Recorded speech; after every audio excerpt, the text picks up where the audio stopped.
Oke, bismillahirrahmanirrahim. Assalamualaikum warahmatullahi wabarakatuh. Ismi Syakira Nuraini Alesti min Fasli Sania Al-Alif min KPI au Komunikasi Penyiaran Islam. Taib, sekarang saya bakal menjelaskan tentang al-kalimah wa anwa'iha. Jadi materi hari ini ada al-kalimah wa anwa'iha, sama ada juga al-jumlah wa anwa'iha. Yang pertama, al-kalimah wa anwa'iha itu terbagi menjadi 4. Ada kalimah, ada fi'il, ada isim, dan juga ada harfun.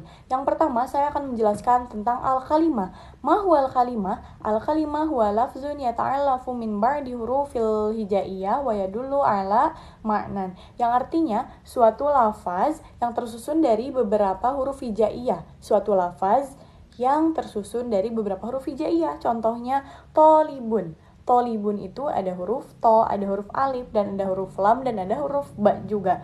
Nah, itu kan suatu kata yang tersusun dari beberapa huruf hijaiyah. Nah, itu yang termasuk ke dalam kalimah.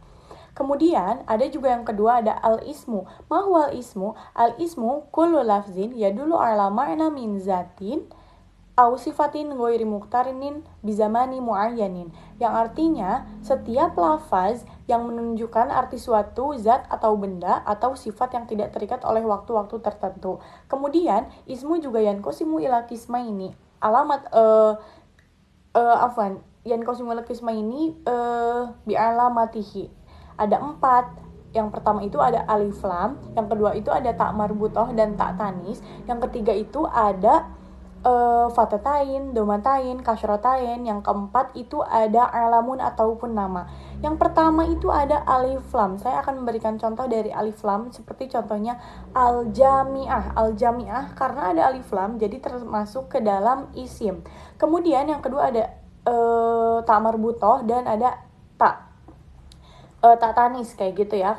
Contohnya ada koryatun dan muslimat.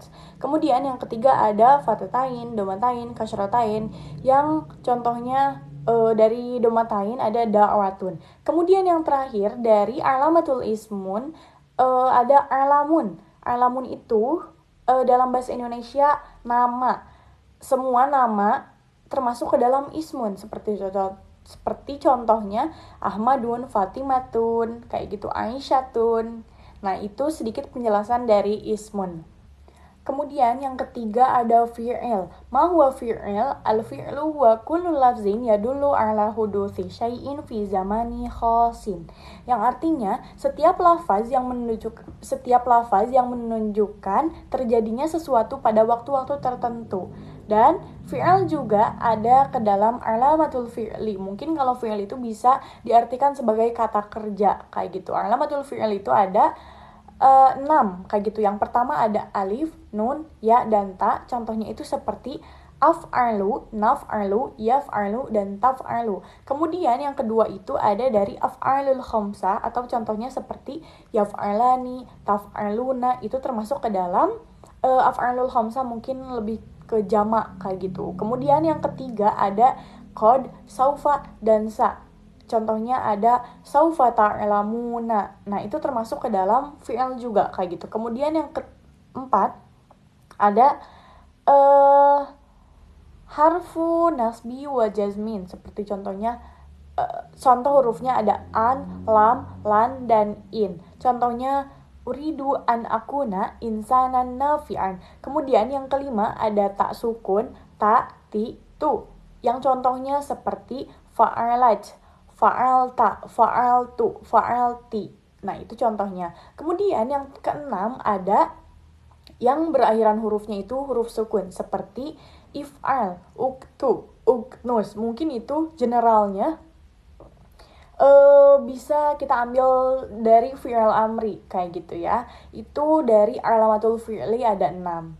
Oke, lanjut ke al-harfu. Mahwal harfu? Al-harfu huwa kullu lafzin laisa lahu ma'nan illa ma ghairihi minal kalimat. Yang artinya setiap lafaz yang tidak memiliki makna atau arti melainkan bersambung dengan kata lainnya. Kalau harfun dia itu tidak bisa berdiri sendiri, maka dia membutuhkan kalimat setelahnya. Contoh dari harfun ada fi, min, dan ila. Saya beri contohnya fil fasli yang artinya di kelas, minal fasli yang artinya dari kelas, dan ilal fasli yang artinya ke kelas. Nah, ila itu tidak bisa berdiri sendiri, maka dia membutuhkan kalimat selanjutnya. Itu sedikit pemahaman dari al-harfu. Kemudian, untuk materi yang kedua itu ada al-jumlah wa anwa'iha. Ma huwa al-jumlah? Al-jumlah huwa majmu'atun ba'dal kalimat walaha ma'nan, yang artinya kumpulan beberapa kata yang memiliki makna. Kumpulan beberapa kata yang memiliki makna. Seperti ana tolibun, saya seorang murid. Kemudian ada annasu yabituna fi baitihim, yang artinya orang-orang menetap di rumahnya masing-masing. Itu termasuk ke dalam jumlah. Kemudian jumlah juga yanqasimu ila qismaini, al jumlah ismiyah wa jumlah fi'liyah. Al jumlah fi'liyah huwa la yahtaju fi'il wa jumlah ismiyah muqallib. Al jumlah fi'liyah huwa yahtajul minal fi'li wa jumlah ismiyah la yahtaju minal fi'li. Dan jumlah fi'liyah itu kalimat yang diawali oleh fi'il atau kalimat yang membutuhkan fi'il di awal. Kalau jumlah ismiyah, kalimat yang tidak diawali dengan fi'il atau yang tidak membutuhkan fi'il di awal. Contoh dari jumlah fi'liyah itu ada qara'a Ahmadun al-Qur'an. Qara'a tersebut apa artinya membaca, berarti kan itu termasuk ke dalam kata kerja. Nah, maka qara'a Ahmadun al-Qur'an termasuk ke dalam jumlah fi'liyah. Kemudian juga ada doroba Muhammadun al-qalba. Doroba itu kan memukul, berarti kan doroba termasuk ke dalam fi'il. Berarti doroba Muhammadun al-qalba termasuk ke dalam jumlah fi'liyah. Kemudian yang kedua itu ada jumlah ismiyah. Yang tadi udah saya jelaskan, jumlah ismiyah itu kalimat yang tidak diawali dengan fi'il atau kalimat yang tidak membutuhkan fi'il. Ada ana tolibun, karena kan anak itu orang, berarti dia tidak termasuk ke dalam kata kerja atau fi'il. Ana tolibun, saya seorang siswa. Nah, ini termasuknya ke dalam jumlah ismiyah karena awalnya itu isim bukan fi'il.